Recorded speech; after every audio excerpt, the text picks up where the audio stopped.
Katumbi a une seule option, c'est de refuser que ces députés siègent. Vous allez comprendre que Banda Kamera Koma, notre économie, aucun pays, c'est avec confiance. Kamera a deux problèmes dans le Congo. 15 millions de rétrocommission pétrole. 100 jours. Charlie Bajirambo dans la tweet. Moga Oyo essaie de gagner la rébellion dans la tweet. Moga Oyo essaie de faire des drones de guerre dans les réseaux sociaux. Moga Oyo va se faire $500 dans les réseaux sociaux. Bon, nous sommes dans un pays, il y a des réseaux sociaux.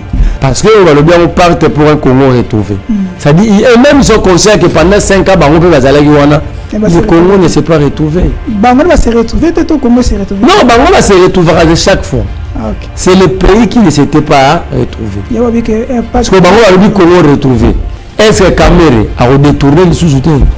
Bonjour, soyez les bienvenus sur notre plateau Masolo Akati. On est là, Tobandi, Bisiko Zali, Topesio, Mbote, Namabota Nabino, Mbote, Bisika, Bozali, Namisala Nabino, Bisika, surtout, Bokola Nabiso, Sika Oyo, Tikete, Zambe, Yalola, Azala Nabino, Kasi, Ponalelo, Tofungoli. Émission à l'élo pour la Kolobela Makambo et la République démocratique du Congo, sauf imprévu et déjà planifié, organisé. Chef de l'État a eu déjà à majoritaire une assemblée provinciale puis une assemblée nationale selon résultat Oyo Seni a publié qui dimanche liste de publication provisoire il y a des députés provinciaux surtout en ville à Kinshasa été ville à Kinshasa ils presque déjà quasiment majorité na ba Union sacrée, plus de 40 députés, il y a Union sacrée, ma majorité,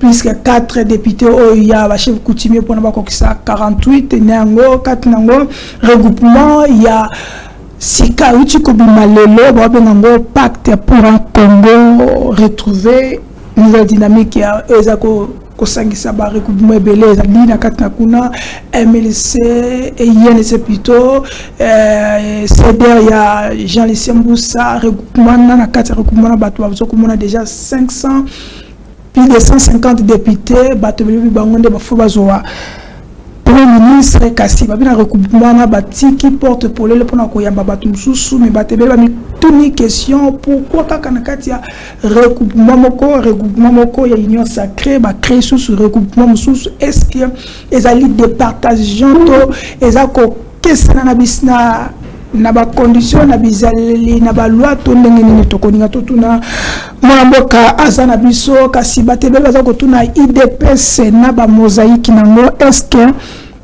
ba rouler ba mboka na bango to ba rouler ba ninga na bango ya union sacrée parce qu'on n'a pas compris il y a des personnes na mosaïque bazu quasiment baza majoritaire na ba province surtout ba tebele avec est-ce que ba rouler ba ninga na bango ya na kati ya union sacrée yango ne tindi Vital Kamerhe a créé regroupement sous na kati ya union sacrée to ezali nini parce que tout constaté était ba chef ya ba parti politique union surtout ya union sacrée donc ba chef ya ba regroupement ba boy ko pesa mandat pour na ba candidat na bango ba ki na ko saisir cour constitutionnel to cour d'appel pour na nous surtout ba fraude nous surtout salemi parce que tout Rolanda déjà mon mboka Chris Mukendi a outi ko saisir parti na ye AFDC allié à auto-saisir bon qui a longo na AFDC par rapport à 5 qui était pas payé mandat que nous saisir pour constitutionnel parce que pour naie à lobby yende mutabima qui na lukunga est-ce que ezali manière ya ko salela to ezali lolengi ya mabeto et le comme ça ko leka kuna na inosa to ko silisa pour lelo et beaucoup émission de les pour investiture ya chef de l'état to ko leka to ya ba 6 si objet il y a nouveau quinquennat na ye elingi kolobanini est-ce que ndenge alobi ke ba erreur passé kozongela te quelles sont les erreurs oyo kozongela te quelles sont les erreurs oyo il faut ezonga vraiment te pona avancement ya mboka na biso yango ezali moko ya basango oyo tokosola lelo kasi tokosenga bino bisika bozali bolaike bo commenter surtout bo partager ba émission na biso bozala brancher oyo azana ni abonné à s'abonner ce que j'appelle un décomoka zabisika songolo pakala na mboka bipai ne bipai tindele lia c'est à s'abonner parce que awa ezali chaîne de la liberté tous allez wana pona ko informer bino kasi pona lelo tous allez na inviter moko le to ça débattre tous allez inviter moko azali mwana mboka Merlin Mvumvu oyo boyebi azali moko toyambaka etango surtout azali ko présenter les sociétés moko ya opposants est-ce qu'il y a-t-il encore les opposants à la République démocratique du Congo to moni serment investiture ya chef de l'État qui na calme to moni lancement et opposition to basa la marche basa la ville morte et simbité est-ce qu'on a encore les opposants parce que tozo koyoka na ngambo ya ensemble il paraîtrait ba départ ezali ebele toyoki batmususu mwanunu ngeza koleka mutu bwanya longwa mutu bwanya kende est-ce que balembi na bango ko soutenir Moïse Katumbi to bayaki na bango ko soutenir Moïse Katumbi pona makama mbongo est-ce que Moïse Katumbi akangi mbongo to akangi teza mutu na to kotuna mwana mboka Merlin Mvumvu wazanya biso elongo ndeko Merlin Mvumvu mbote soyez les bienvenus. Mbote ndeko Charlie, mbote na bakongo mani nyonso, mbote na ba ndeko nyonso oyo bazali na baboloko, mbote mingi na honorable Mike Mukebai, lelo plus de 250 quelques jours que honorable Mukebai a dans la prison sans jugement, que Kamou l'État on me dit qu'il est pasteur entre guillemets. On me dit aussi le procureur Moukoko Kolecha et pasteur. Je me pose la question, si Dieu est juste, alors qui sont les pasteurs? Parce que si réellement ils avaient réussi l'appel Yanzambe et que Dieu est vérité, Dieu est juste, posons-leur maintenant la question, qui fait Mukebai en prison? Pourquoi les deux et les procureurs et le président, ils ont accepté de violer la loi et la constitution sur la Cour constitutionnelle? Parce que même la Constitution est claire. Lorsque la Cour constitutionnelle est saisie par une requête de constitutionnalité ou d'exception, la Cour ne dispose que de 30 jours. Or, ici, nous parlons de plus de 250 jours. Donc, est-ce que c'est une bonne manière? Il y a aussi makambu tous à manière nini otokobika na kati yawa mais lisusu apôtre Christian Lumbi bakamoni mambo elekaka na malemba nkulu bakanga pasteur moko boye bayana ye awa na ane banda batia ye na ane bakendaka na ye na parquet surtout sali calcul totokende presque 6 mois. Alors quand est-ce que les Congolais solo ya marambo elekaki? Est-ce que Moto Bokangi, surtout qu'il est pasteur, est-ce que c'était réellement lui l'auteur? Si c'était lui l'auteur, parce que vous avez déjà toutes les informations que sur lui, témoignant que c'est lui l'auteur, pourquoi vous ne le jugez pas? Parce que Bokangi me dit qu'il est l'auteur, ça dit voilà l'élément nyonso. Pourquoi vous sambissez au tien à parquet de la sambissez, pourquoi il faut les garder dans un lieu secret? Ici je parle bien de l'apôtre Christian Lumbu. Pourquoi il faut le garder dans un lieu secret? Le problème au Congo Yamouana, on étouffe toujours la vérité, et quand vous étouffez la vérité, il n'y aura jamais moyen que la société congolaise ait avancé. Parce que la société normale va travailler toujours dans la recherche de la vérité. Alors imaginez que Moutouane va et qu'on a de mauvaises conditions. Akoufi, qui nous dira maintenant la vérité sur ce qui s'était passé dans Malémankou? Mais ce que je sais, c'est sur un et comment normaliser. Charlie, on nous dit, c'est sur la prison de Makala Badwalia sous vous l'été, quand un régime. Félix a humanisé même la maison carcérale. Il y a aussi prison. Au balamba na cuisine on est au monde même na manière balambela.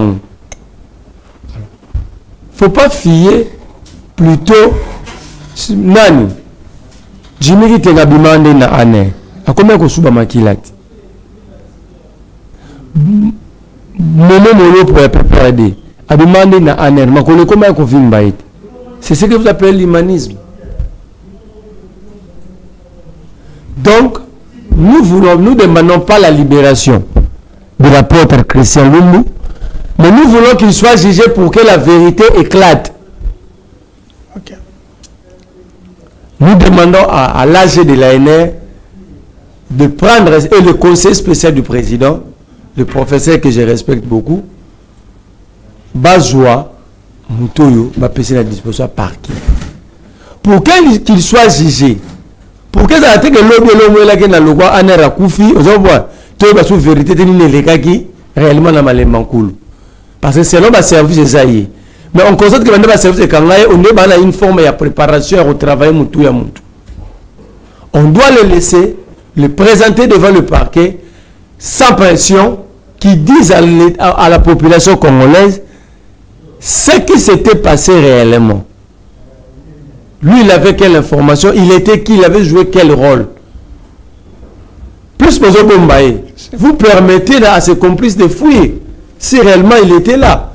Mais ce que samedi, si maman a complice, ça va aider l'État. On dit, nous ne voulons plus qu'il va garder Yekuna. On a besoin de la vérité.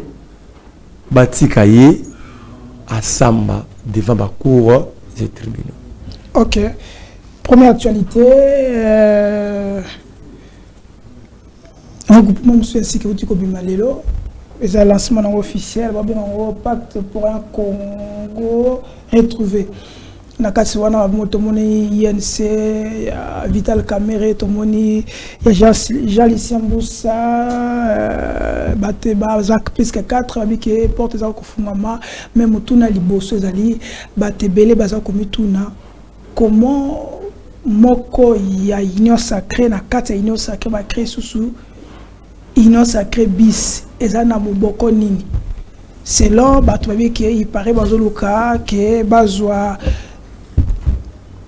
pour bango parce qu'ils ont déjà 150 députés bazwa primature batebe babike batba na kati wana bakoko zwa primature par rapport ya passé na bango ils ont causé problème la liboso na okende malembe union sacrée et la plateforme regroupement au pouvoir, ça veut dire il y a une vision, il y a une philosophie de gestion dans la carte. Lorsqu'on crée un regroupement au sein d'un autre regroupement, c'est qu'il y a un problème.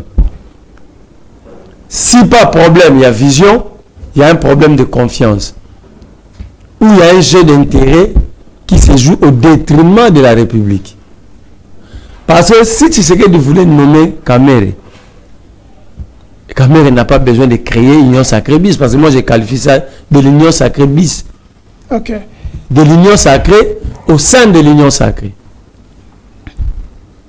C'est-à-dire, quand vous regardez Kamere, dans un état sérieux, sans hypocrisie, est-ce que Kamere lui-même, il peut militer pour être Premier ministre? Pourquoi pas?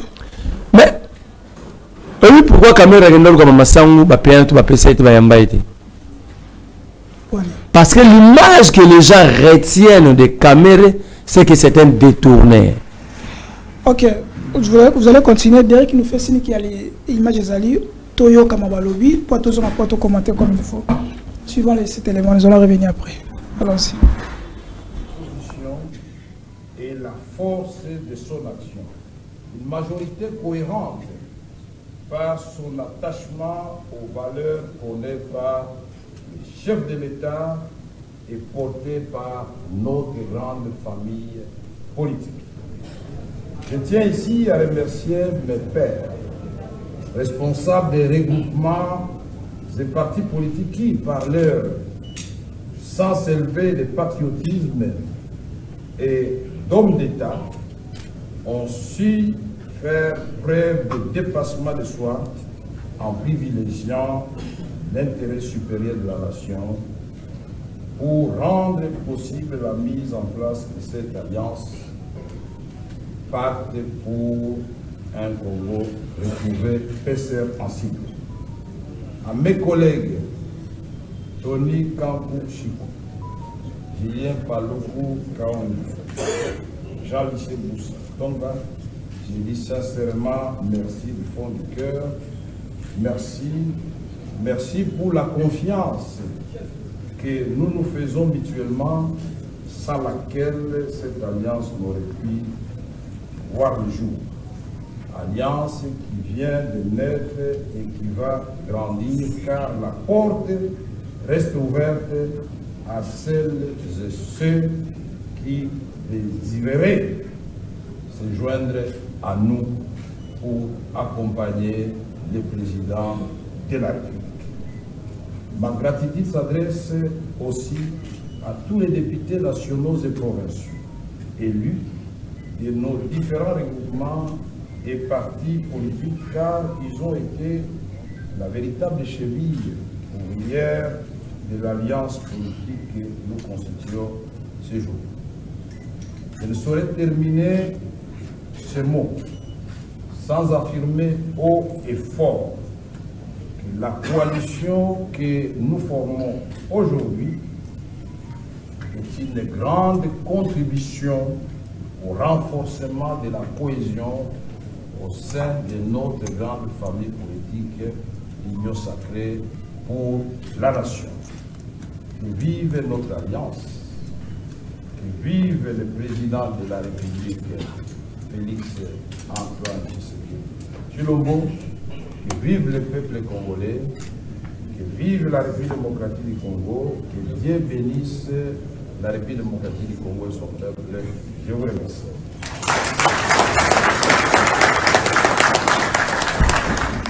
Merci Ndeko Derrick, merci Nabino Bozakolanda, vous likez, vous commentez, surtout vous partagez l'émission Oyo parce que avant de bisika, vous serez retrouvé pour des informations, surtout qu'il y a température, il y a RDC Ndengini Nizakoleka, surtout dans la deuxième quinquennat, il y a Félix Antoine Tshisekedi. Moi, je Vital Kamerhe, dans un état sérieux, il n'est plus crédible pour faire ce genre de choses. Ça dit... acteurs politiques, non, mais c'est parce que ça montre le comportement, il y a scène politique congolais. Parce que Kamerhe a été présenté à la face du monde comme le plus grand détourneur. Et mandat Oyo. Et peut-être l'histoire à Congo. Vous allez comprendre que Banda Kamerhe Koma, ministre de l'économie, aucun pays, c'est avec confiance. Kamerhe qui n'a pas parce que tout le monde sait, si on lui donne l'argent, ou va payer la table à risque ça que 10% de monde. Mais je te vous dis, Kamerhe a deux problèmes dans le Congo. 15 millions à rétrocommission pétrole. 100 jours. Donc, aujourd'hui, Julien Paluku, on nous parle du Nord Kivu. Rébellion, insécurité. Mais lui, il nous doit beaucoup d'explications parce que lui, il a géré cette province pendant plus de 11 ans. Plus de 11 ans. Donc, c'est lui qui a les meilleures informations. Pour nous aider comment est-ce que le groupe Parman et Salamara. L'information de gouverner, c'est Julien Paluku. Mais quand même, dans ce ministère, il y a des retombées. Quand vous dites qu'il y a retombé le ministère de l'Industrie, combien d'industries créées? Charlie, j'ai Mboka na tweet. Mboka Oyo, il s'est gagné la rébellion na tweet. Mboka Oyo, il s'est gagné drone de guerre dans les réseaux sociaux. Mboka Oyo, il s'est gagné 500 $ dans les réseaux sociaux. Donc, dans un pays, il y a réseaux sociaux. Et le Salami, ça prouve à suffisance qu'au sein de l'Union sacrée, il y a crise de confiance. Ils sont dans une forme, il y a une forme d'amour. Moi, je ne t'aime pas non plus. Donc, comme il y a tout le monde qui est moi, si je suis mais toujours vendre pour toujours est-ce que c'est concevable? Moi, la plateforme mobile, la pouvoir. L'Union sacrée. L'Union sacrée a une vision entre guillemets. L'Union sacrée a un programme. Mais la carte soit tout ça surpris, bah tongi sous plateforme moussous. Ce qui veut dire, parce que on va le bien on parte pour un Congo retrouvé. Ça dit, et même ils sont conscients que pendant 5 ans, bah, on peut le Congo ne s'est pas retrouvé. Bango va se retrouver, tout Congo se retrouver. Non, Bango va se retrouver de chaque fois. Ah, okay. C'est le pays qui ne s'était pas retrouvé. Parce que Bango a dit Congo retrouvé. Est-ce que Kamere a redétourné les sous-soutés? Mais qu'est-ce qui fait mal que ceux qui le caméra a vu Premier ministre? Kamere, tout le monde caméra va gestion tout le monde va le voir que l'Assemblée nationale, la salle Kamere Moussala Malamu. Kamere a tiré la gérer bien. Regarde. Kamere l'a dit dans la prochaine année. Il a augmenté les émoluments des députés nationaux. Il a créé les invisibles. On a Kamere. Namboka nini. Bafuta ramotu salaire na kata rubrique nango bacha rubrique mokwana invisible. Et Kamere ne comprend pas que c'est une bêtise qu'il avait à Salaki à Tolo. Il veut faire de ça un bilan pour lui. Cette histoire, c'est de l'escroquerie politique. Parce qu'en fait, Kamere veut être le premier ministre. Mais c'est normal, non? Député Belé. Alors, il sait que sur les qui n'arrêtent l'union sacrée, il n'aura pas trop confiance à Bato. Il crée cette plateforme pour avoir la primature. Est-ce que on peut leur donner la primature? Pourquoi pas? Expliquez d'abord pourquoi pas. Charlie, la gestion de la société, premier élément majeur, c'est la probité morale. Quand vous gérez la res publica, à part compétence, à part nous sommes dans un domaine, mais la morale de la société, l'éthique, le bon sens et les ignorances. Au moment où Jean-Lucien Pousse, vous allez lui poser la question, qu'est-ce qu'il a fait du ministère il y a commerce extérieur à Salé Loroté. Mais le gars a dit l'élection de la circonscription électorale il est en train de se rechercher. Est-ce que aux alliés, comme on avait vu en 2018,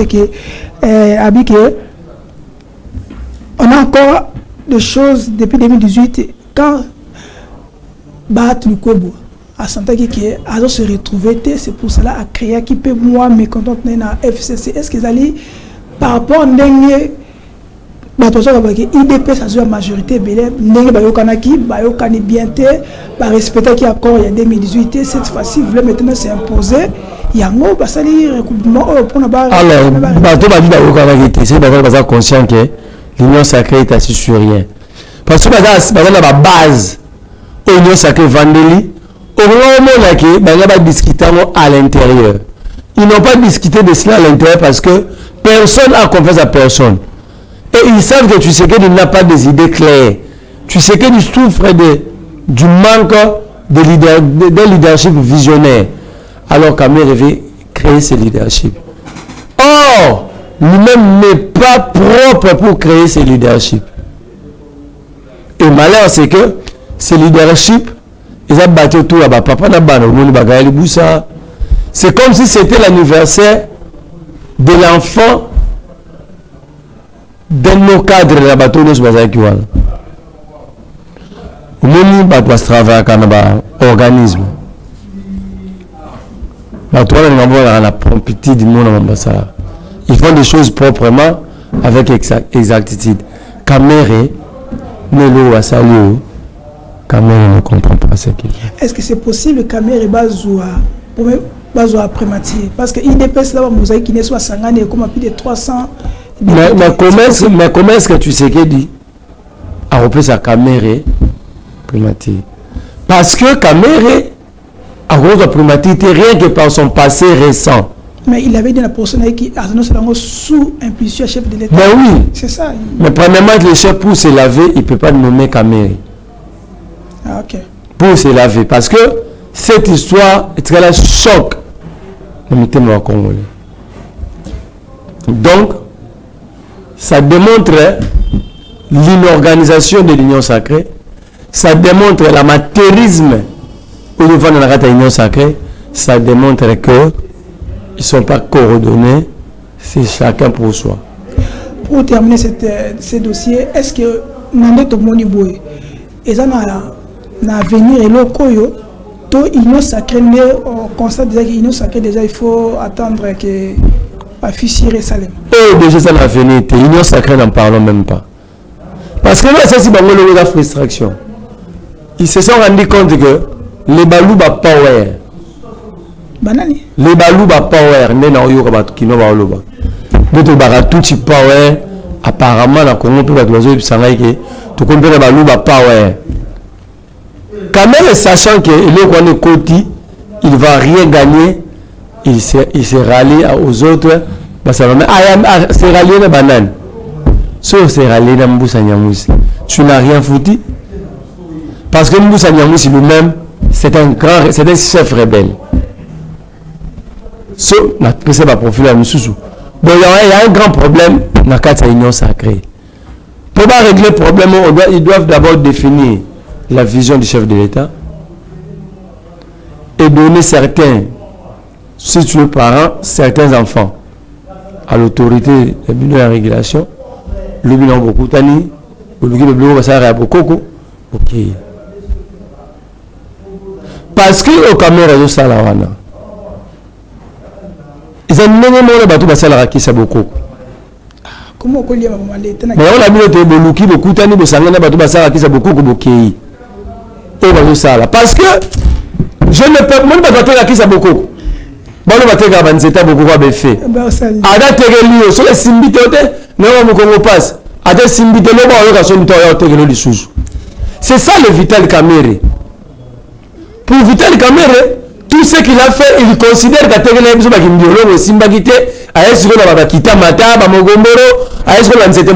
mais chef de l'État avait bien dit que Zaki non, le chef, je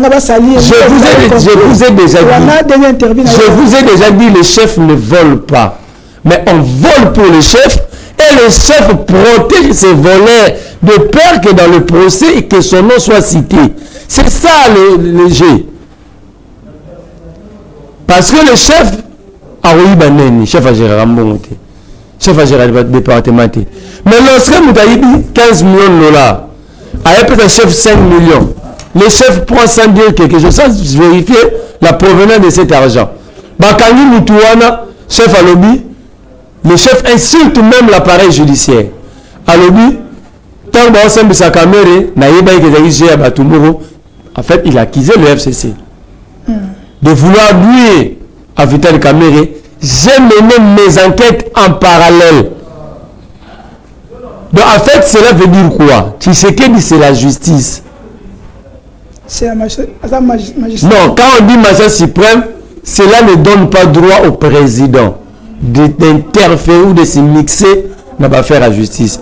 Soit un magistrat et on est pesé droit à la tête toujours qui s'amuse à battre. Tant qu'on a un permis sportif, ça lui donne le droit d'avoir les informations et avoir l'œil regardant dans le secteur one. Ok? Ça ne fait pas de lui l'acteur principal du secteur one. Donc, retenez que les chefs ne volent pas. On vole pour le chef et quand même se comporte de quoi nous battre Karabaki c'est beaucoup. Mais c'est là parce que bateau va radio son même la terrasse. A télé le cas soit mabé accueilli au télé ima. Ah Jesus. Le biso a coûté alors solité. Il va encore agir de la même manière. C'est ça Vital Kamerhe. Il agit de la même manière mais la bête qui biso le 100 jours. Nenga pacifié à 100 jours, bien pacificateur. Nenga pacifié à 100 jours, Nenga pacifié à 15 millions de comptes pétroliers. Donc en fait, Kamerhe ne peut pas être Premier ministre dans un état sérieux. Mais quand même, Azana Bila bien la tête, il y a le ministère de l'économie. Charlie, tant au côté on a pilier. Mais bien, tu sais que dans le bain, je vais t'expliquer. Ok. Dire que Kamerhe a réussi dans le secteur de l'économie, c'est insulter tous les Congolais. Ce que Kamerhe nous a amené dans le secteur économique, c'est le bijou public qu'il avait donné à Maman Amida. Et quand même, il a maîtrisé tout de ça. Tout la caméra. Massango qui n'a rejoint à Ranango, tu as vu qu'il y a semence, semence on les a. Parce que pendant qu'il y a des semences, ça fait 6 mois. Oh, la culture de maïs prend 3 mois. Semence on les a. Donc, pendant qu'il y a des semences, tu les veux de la dérécolte à maïs. Maïs na Katumbi asali il y a ni comment on appelle ça récolte auto sala il y a ni what pesa ya umila na ubile culture à maïs hein c'est genre 3 mois donc nous ça 6 mois banda caméra c'est parce qu'il y a une semence mais tu bougi masango 2 fois donc on doit comprendre il faut pas blaguer ce qui est vrai ça démontre l'union sacrée je pense dans la communauté parce que le gourou a eu des places. Je vois très mal Bandi Melogo. Mais ils ont déjà des projets qui sont déjà mis en place. Il y a révision à la Constitution. Il y a non, il ne faut pas suivre Tala. Ils avaient la majorité, non? Pourquoi ils ne l'ont pas fait? T'es sûr qu'ils avaient besoin de Bango? Nous, on a Télé 50. Bon, ça pas vertige. Moi, si je suis dans la zone de l'Ambélé Bilogo à Liakala, je le sais Bilogo. Double Barça. C'est une occasion pour y aller même ensemble. Comment ça fait dire que na Kinshasa, attaque candidat moko ya opposition abimité? Moi, je ne te parle pas seulement de Kinshasa, je prends d'abord la République.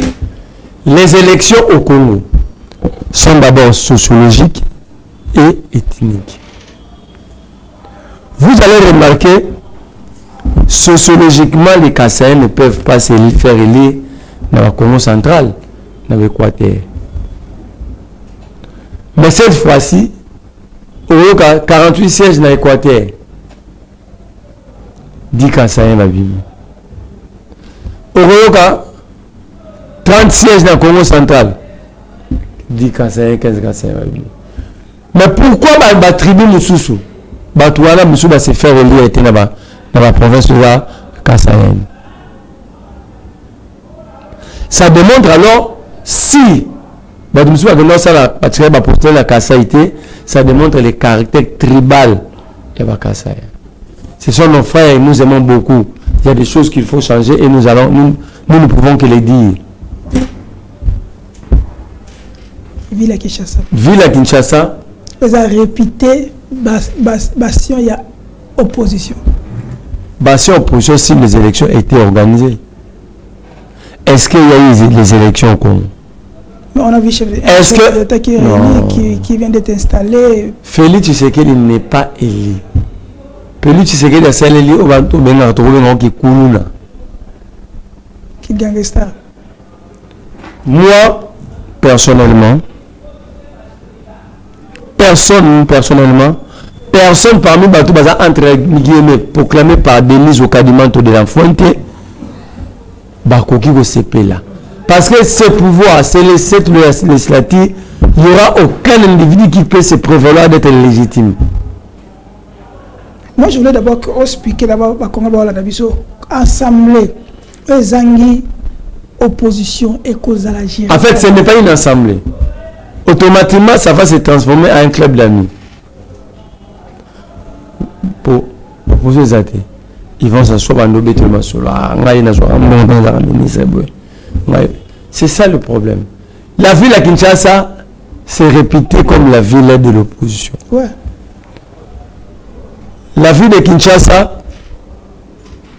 Congolais a soubattu pour voter ces gens. La ville de Kinshasa, il sort toujours sorti des maires élus. Les députés capables de changer la donne dans l'Assemblée.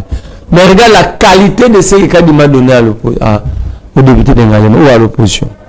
Donc, député, la ville de Kinshasa, ils ont la provinciale, ils ont la nationale. Bon, la députée Moko, Christelle Wang. Mais c'est ça le problème. C'est là que M. Doroba Katumbi a décidé de retourner à CGT. Ah, 33 millions de CGT. Mais ça va, le parti va prendre acte. Parce que le parti a décidé de ne pas siéger. Il y a que siéger, ça doit long. Bateau va battre par campagne en bon à bon.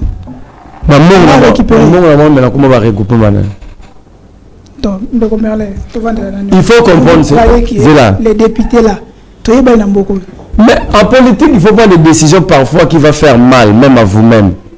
Mais il faut le prendre. Quand on dit, ce gars va député ne va siéger, c'est-à-dire il va vendre son leadership. Parce que par terre, notre liberté va député. Mais si tu es maintenant parmi les députés élus, entre guillemets, et ils mis ensemble, et elle va faciliter.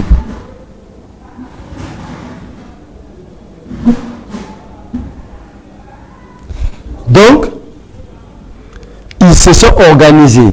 L'Empire Nabango, Balouba Power, pour donner à l'opposition 27 sièges.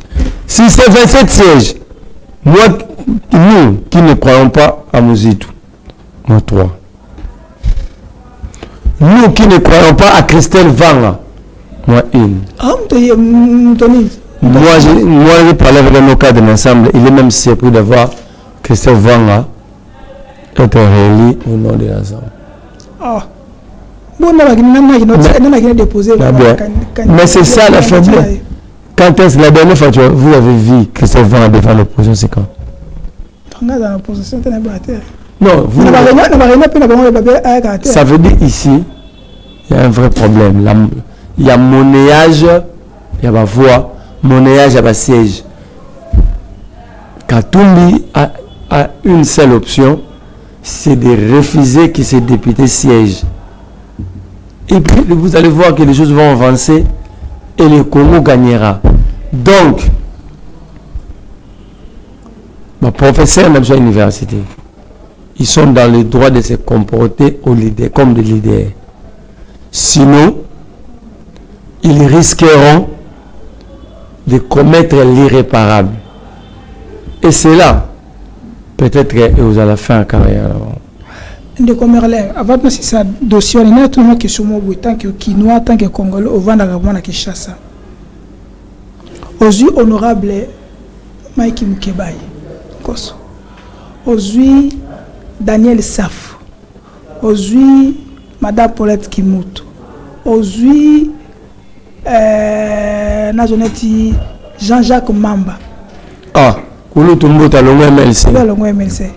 Balobita comment? Alongwe, ok. Tant aux yeux bongo surtout wana, navire à Kinshasa, babimité. Est-ce que zali population babaye bango, ok, basali musala malongate, to ezali nde batozola baké braquage, acharnement, on ne veut pas bateau et balobakami baza pembeni. Tant aux yeux Christelle bango aux yeux na bango ti bongo en place. Au to le ba ok, bango va changer constitution. Est-ce que Batmasel a recours à Bouy par un besoin pas à populaire? Mais comment expliquer Kabila avec tout ce qu'il avait autonomie à dictateur? Kabila n'a pas équilibre, mais a une opposition. Parti entre guillemets, une partie entre guillemets, il y a des démocrates.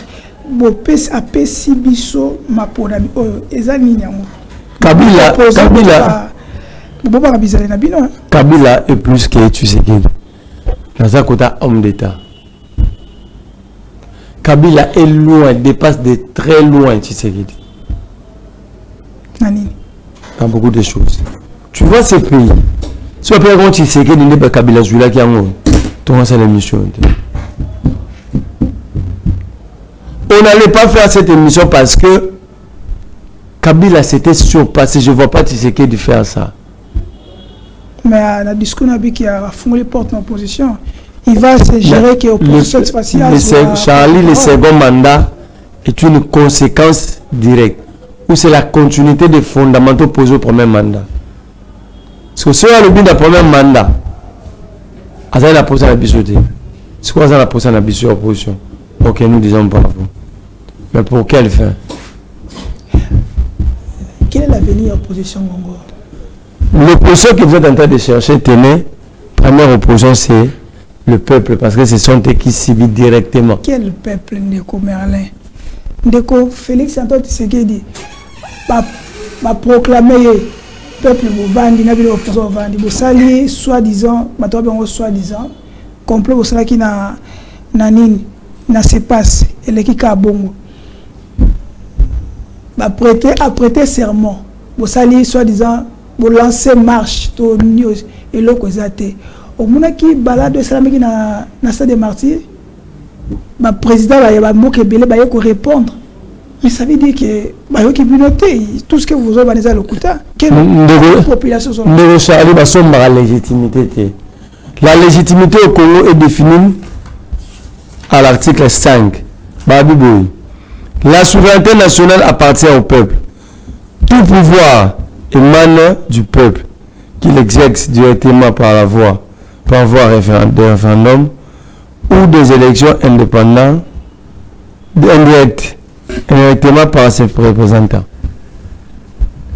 Batouana bayaki olozomona lelo bole sepela bayaka na Kagame boya lelo Kagame agressé bato basali ba rébellion Corneille Nangaa et les autres tous sont les enfants de qui? Banana Nabi Boyi. Regarde, t'as où t'es qui m'ingaye? Corneille Nangaa. Corneille Nangaa a salé rébellion. Bao a salé la rébellion. Kagame, tous ils étaient les enfants et les partenaires de qui? Tu sais qu'il y a réussi le M23 ici. Ce sont des histoires qui n'est pas vérifiées. Prof Mbata Lobaboui. On les avait invités, on avait écrit qu'ils étaient de bonne foi. Mais chef de l'État n'a pas confirmé ça. On a RFI là-bas qui sont des blabla. Est-ce que vous avez la vérité, moi tu sais là-bas déjà? Mais à l'Oba qui est. Alors ça la ligne. Ici il y a Mercedes c'est comme monter. Ma produit de va monter de combien? D'abord il faut pas voir ça usine, ils ont entrepôt et garage, ça a un montage. Il va faire l'RDC allemand d'Afrique. Au moins maman est monté. RDC Nini. Est-ce que tu sais d'ici dans combien de temps l'Allemagne a été construite? Si quand même vous ne croyez pas aux paroles, vous croyez quand même aux actes. Mais quel acte? Maman est monté. Maman est monté là. Maman est monté dans l'hôpital à Kanchach. Mon centre. Maman est monté dans l'hôpital à Kanchach. Batoneli va soda mais on fait à 100 000, $500 pour le traitement. Aux yeux on se soit pindé comme Merlin. Mon est dans l'hôpital général Baotonga. C'est tout que ça sous-traité. Donc on va récupérer l'arme à dire bachi. Tout ça oui. HJ bien. Et il faut retenir que mon Tonga est mon colo HJ. Car Libanais. Arish Jal, Indien. Madame Takabila. Arish Jaltani. Donc aussi c'est voilà. Pas tout côté la promesse achevée. Donc tu sais que lui ne peut pas aller chercher la légitimité à l'extérieur en nous invitant plusieurs présidents de la République et des dignitaires à Péa Batou. Mais là, le lobby c'est là.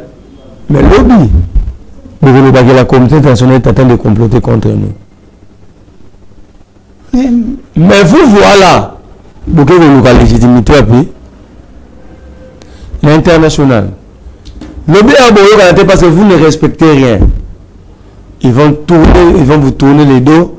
Ils vont tout faire pour vous faire partie pour le bagage complot contre Mboka, la communauté internationale. Mais vous oubliez que vous venez de recevoir des gens. Et ces gens-là,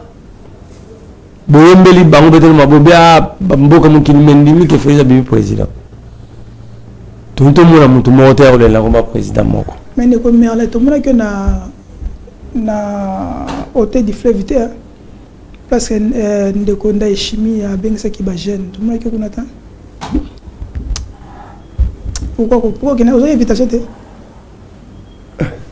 Charlie, vous blaguez avec la vie des Congolais ou quoi? Vous prenez un président de l'un des pays agresseurs de la République pour tuer face à la gêne. Quel rêve vous vendez aux jeunes? Quel rêve! C'est comme si nous étions derrière la Kagame dans la salle de Marati. Il y a une invitation.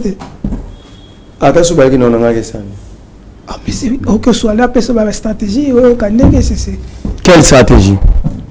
Ma stratégie, c'est de récupérer ces troupes et laisser le territoire congolais libre. Maire élu na Kindu, Salomon Skadela, na provincial, maire élu na RDC Mouvement Matata Pogno, quand même, osant qu'on déplorer que l'élection qui a bien été, braquage, tout ça, fraude, mais quand même aussi, quand même, bateau, oh, une opposition, mais ça va maire élu.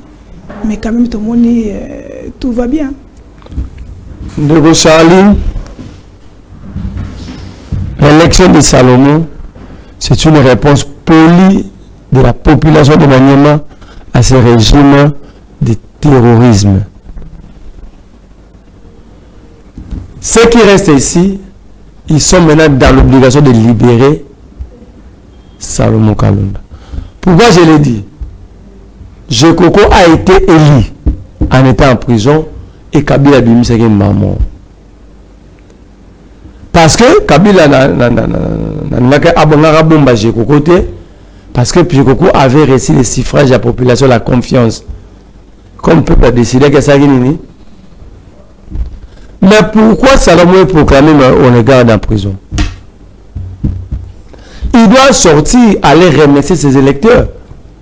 Mais pourquoi on le mettait en prison? Qu'est-ce que Salomon a fait pour que, à cause de lui, tu sais que depuis marcher même sur la volonté, il y a souverain primaire. Même Jabiso. Mais vous êtes quand même d'accord dans l'élection tant que Salomon a bimé, hein? Non, on n'est pas d'accord. Nous demandons l'annulation. Nous demandons l'annulation. La cessation n'est pas l'annulation, la cessation de poursuite contre Salomon. Parce que tout le bateau, c'est trop. Comment Moutobokangi, pour Sambisa été, besoin de Nakacho. Abela Kagato, comment bien? Salomon est toujours malade. Mais il y a surtout une maison à Bela. Est-ce que Salomon déjà babimissé à l'hôpital? Soit à l'hôpital, nous avons pensé ça. Il y a besoin de l'hôpital. Parce que nous avons commis à Abi, paraît tout le monde a rendu comme le Belango soutien, c'est comme si on dirait Abi Kanae. Non, Salomon est toujours à l'hôpital. On attend voir. Peut-être l'élection à Balamaniema, ça serait une occasion pour permettre à Salomon Kalonda d'aller se faire soigner et puis rentrer vite pour servir ses électeurs et à travers les électeurs servir la province de Maniema et à travers cette province servir la République. Il va siéger. On ne sait pas. Mais vous avez dit qu'on demande à tous les candidats doivent boycotter ma candidat. Je dis ceci, pour Katumbi. Mais ces candidats ne sont pas ils n'étaient pas candidats Katumbi. Il y a partis politiques ensemble. Il faut que les partis aussi se réunissent pour se baser la décision. Donc il y a une nuance entre les partis et les Katumbi. Mais c'est ça. Ok. Matata Pogno Batolobi qui cette fois-ci a commis député. Maman, il y a beaucoup de cette fois-ci, il faut l'endeler bien parce que cette fois-ci, comme député, c'est possible de l'endeler bien.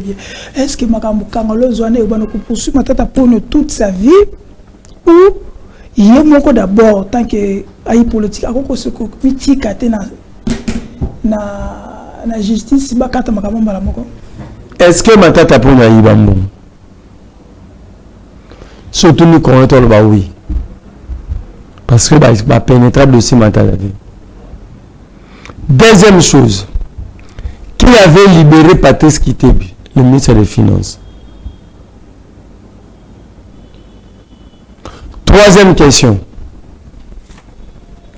est-ce que pour Kangamutu, voilà, droit à appeler pour violer Mibeko?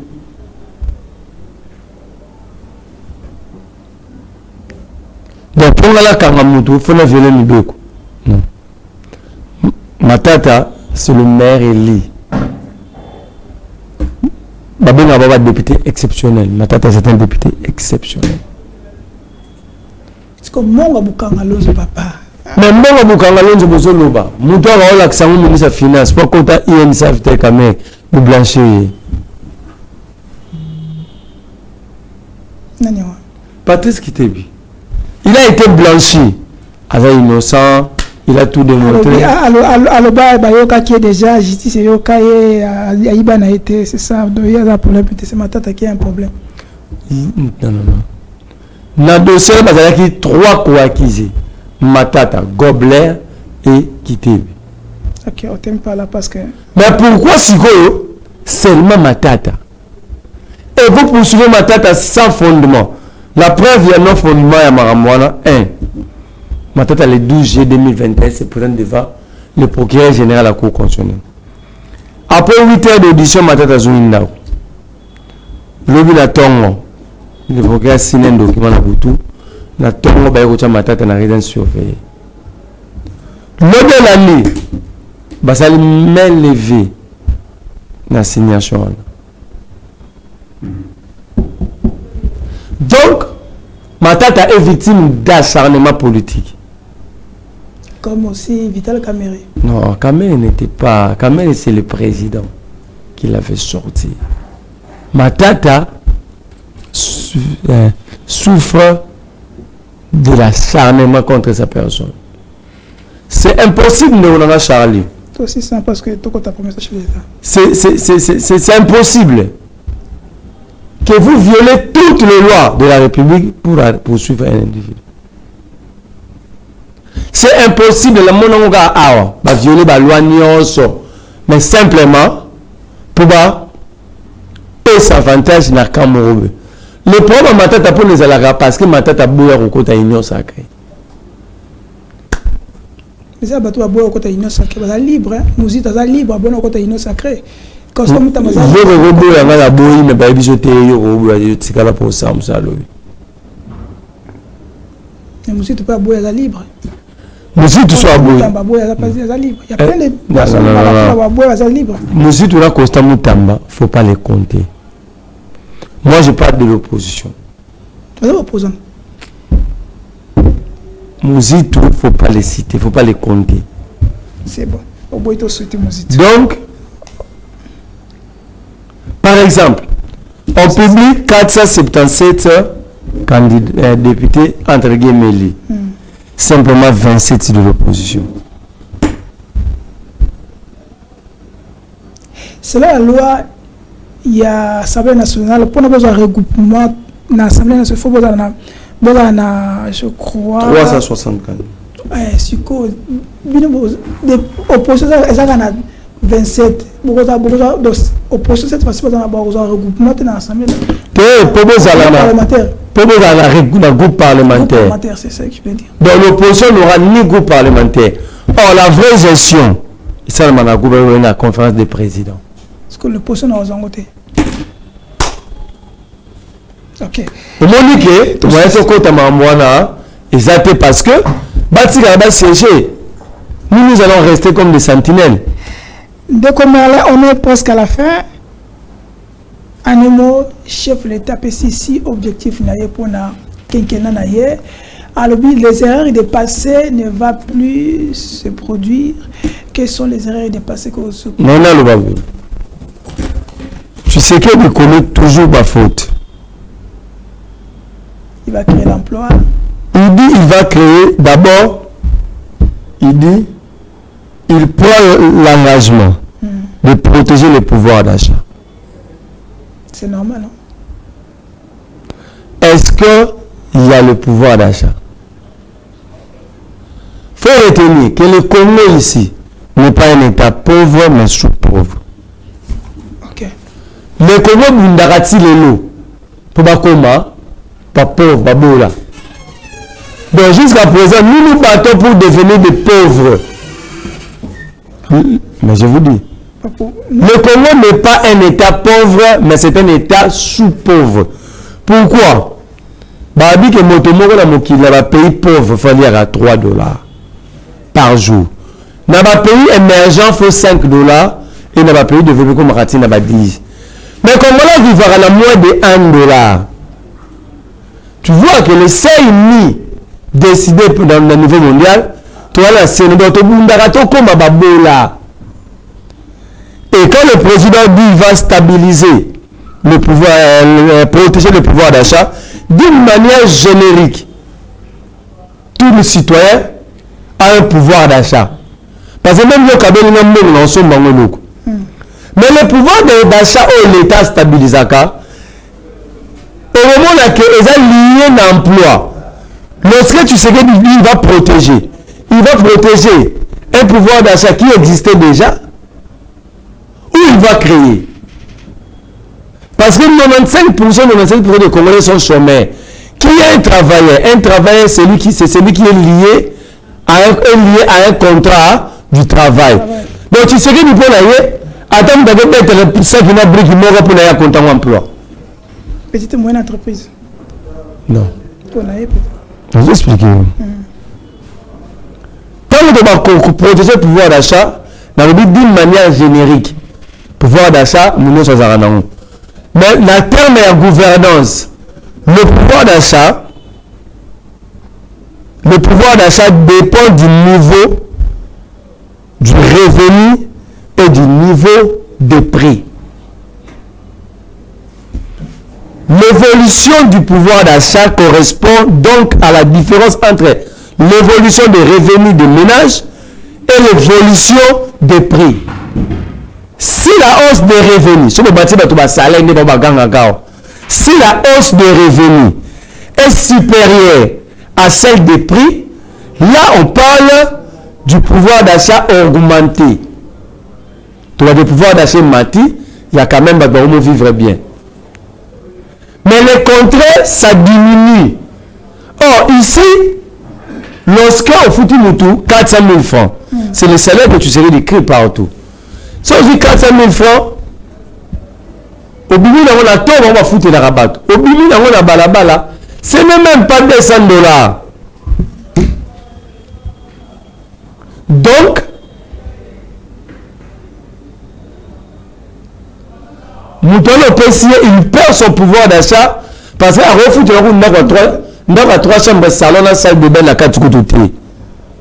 Et il fout à mater. Ok, parce qu'on a fait ça. Il parle de création d'emploi. Bon, avant de parler du pouvoir d'achat, il faut créer d'emploi. Mais non pas seulement il faut créer d'emploi, il faut que ces gens-là, leur salaire soit supérieur au prix d'un marché. Or, le marché n'est pas stable. Ni marché monétaire, ni marché normal. On va les stabiliser. Donc, lui, il ne parle pas de la stabilisation du marché. Okay. Il allait commencer par là. Il a pris l'engagement de protéger le pouvoir d'achat. Or, pour qu'il y ait pouvoir d'achat, il faut qu'il y ait un revenu supérieur au prix du marché. Or, pour qu'il y ait un revenu supérieur au prix du marché, il faut qu'il y ait des emplois. Posez la question à Tshisekedi. Dans 2001, dans quinquennat à Liboso, a créé combien d'emplois? C'est ça le départ. Vous créez l'emploi, vous stabilisez le marché, le revenu est comme supérieur à prix à marché, et comment permettre la moto à nouer début du mois. C'est comme ça. Et ce retour Tshisekedi, pour mieux se rendre compte. Voilà. Ok, si ça n'a pas, parce que nous allons revenir sur ça. Pour mieux se rendre compte. On a la fin. Tu vas pas rentrer 6 minutes dans 6, pardon. Pour mieux se rendre compte, il y a pouvoir d'achat. Bah ça la calcul pour mieux se rendre compte du pouvoir d'achat, la méthode de consommation de chaque ménage est composée et calculée par l'unité de consommation. Alors l'unité de consommation c'est quoi? C'est la consommation d'un individu. L'unité de consommation de chaque ménage. Dans l'endroit où nous avons 4 personnes. Chacun a un niveau de consommation. C'est ce qu'on appelle, il faut d'abord comprendre l'unité de consommation de chaque citoyen, de chaque ménage, citoyen dans un ménage.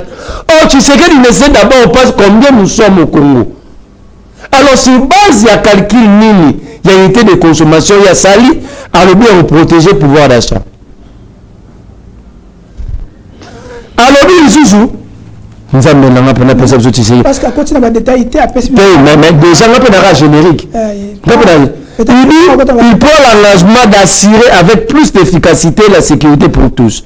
Mais le parti dont il est ressortissant, ce parti a traité de milices. Ce parti-là a traité de milices. La maison communale de Ngalima. Il y a drapeau, il y a eu des presses du Colo, le président est entré de sortir dans Oya. Ne finit pas dans le passé. C'est ça. Comment c'est le président? Bateau tout va salir la rébellion. Ce sont ses amis. Je l'ai dit à la début. Nanga, Azaginan, conseiller en matière électorale, tu sais qui dit. Kagame, c'était le partenaire fiable et efficace. Kenya, la République du Kenya, partenaire fiable. Ayami Nanga, pour ça là. Ça dit, lui-même et ses amis sont la cause de l'insécurité. Donc l'insécurité au Congo a un nom et le nom c'est Félix Tshisekedi Tshilombo. Quatrième à lobby. Quatrième à lobby. On termine. L'engagement d'intensifier la diversification de l'économie. Non, mais si tu sais qu'il ne sait pas ce que c'est l'économie. Mais il est entouré avec des professeurs. Attends, pour diversifier l'économie, toujours à la 5e point, il y a accès, garantir l'accès aux services de base. Donc par exemple l'eau et l'électricité. Comment est-ce que vous allez créer d'emplois? Pour créer d'emplois, il faut qu'il y ait investissement. Pour qu'il y ait investissement, il faut assainissement et climat des affaires. Pour qu'il y ait assainissement des climats des affaires, après ça, il faut qu'il y ait production de l'autre de l'économie. Alors tout ça peut fonctionner. Ils ont tous ces 4 points. Bah, on a besoin d'énergie. Est-ce que tu auras le courant? Quand le président lui-même utilise les power banks, quand le président prend le soin, quand le président prend le soin de retirer la groupe électrogène à Oyati, na bureau na yi. Donc en fait ici, déjà na cité na Oyap, on a besoin de débat na miloko yo na mutumo réunion sacrée. Mais na cité na le babouin. Na ngana pesa message na Tshisekedi. Parmi les autres sont le baluba power. Pourquoi? Parce que c'est le comportement que nous vivons. Et moi j'ai comme l'impression que c'est entretenu par Tshisekedi de lui-même. Pourquoi je l'ai dit? Aujourd'hui, Kazadi, Denika de Makazadi, renvoie invalide immobile. Directement, Godé pour Ikabima saute sur l'occasion, enlève les immunités, autorise des poursuites. Automatiquement, Peter Kazadi Kakonde prend la décision. Les administrations. Malamoro Bazui, Gérard Moulumba Kongolo, Batie AI. Conséquence des amis. La ville est plus que tribalisée que les Kata Magamounios sur Yamoko. Tala. D'abord historiquement.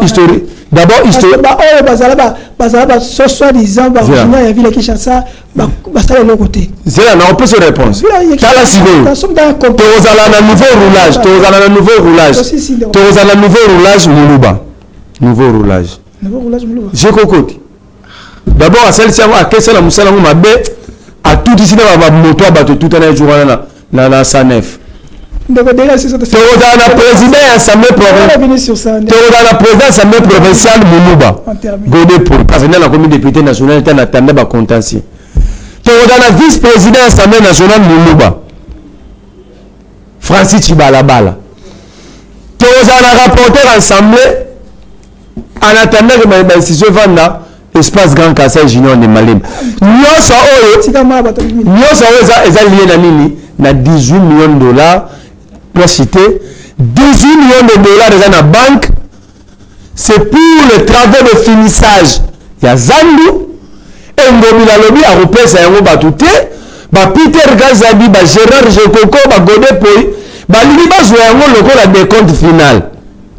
Et conséquence, ils veulent régler des comptes en Ngobila. Non. Je dis au Kinois, on n'a jamais été d'accord avec Ngobila. Ok? Moi-même, j'ai combattu Ngobila. Mais cet argent, et cette responsabilité, c'est sur les épaules de Félix Tshisekedi. Ceux qui 18 millions d'euros, quoi, il y a Ngobila Kende. Ceux qui groupe en lié 18 millions d'euros. Tout Kinois, vous avez témoin. Ok, merci. On est presque à la fin, vraiment, parce qu'on a débordé, parce que la télé, c'est le temps. Mais merci Naderike Moukeba, merci à notre VPM Patrick Lokala, merci Nabono Smokolanda, Bola Ikebo, commenter, surtout, restez branchés parce que Awa, information, ils ont bien certifié. Couleur, il y a boulevard et information. Bye bye, ciao, nous allons revenir à la prochaine.